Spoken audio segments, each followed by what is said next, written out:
A stowaway. Mr. Brown lowered his voice and looked anxiously over his shoulder. He almost expected to see a policeman standing behind him with a notebook and a pencil, taking everything down. Yes, said the bear. I emigrated, you know. A sad expression came into his eyes. I used to live with my Aunt Lucy in Peru, but she had to go into a home for retired bears. You don't mean to say you've come all the way from South America by yourself? Exclaimed Mrs. Brown. The bear nodded. Aunt Lucy always said she wanted me to emigrate when I was old enough. That's why she taught me to speak English. But whatever did you do for food? Asked Mr. Brown. You must be starving.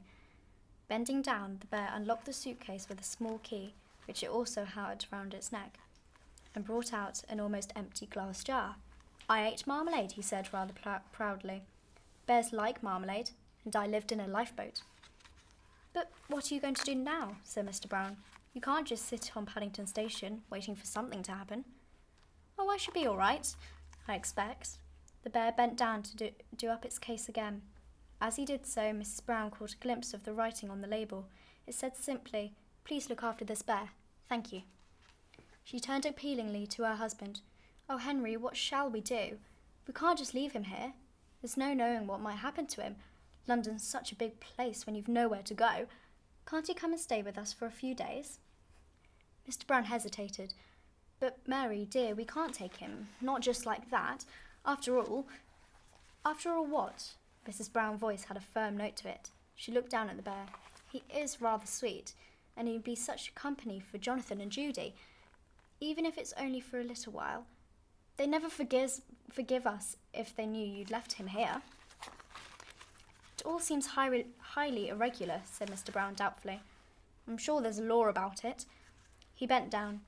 Would you like to come and stay with us? He asked. That is, he added hastily, not wishing to offend the bear, if you've nothing planned. The bear jumped, and his hat nearly fell off with excitement. Oh, yes, please. I should like that very much. I've nowhere to go, and everyone seems in such a hurry. Well, that's settled then, said Mrs. Brown, before her husband could change his mind. And you can have marmalade for breakfast every morning, and she tried hard to think of something else that bears might like. Every morning? The bear looked as if it could hardly believe its ears. I only had it on special occasions at home. Marmalade's very expensive in darkest Peru. Then you shall have it every morning, starting tomorrow, continued Mrs. Brown, and honey on Sunday. A worried expression came over the bear's face. Will it cost very much? He asked. You see, I haven't very much money. Of course not. We wouldn't dream of charging you anything. We shall expect you to be one of the family, shan't we, Henry? Mrs. Brown looked at her husband for support. Of course, said Mr. Brown. By the way, he added, if you are coming home with us, you'd better know our names.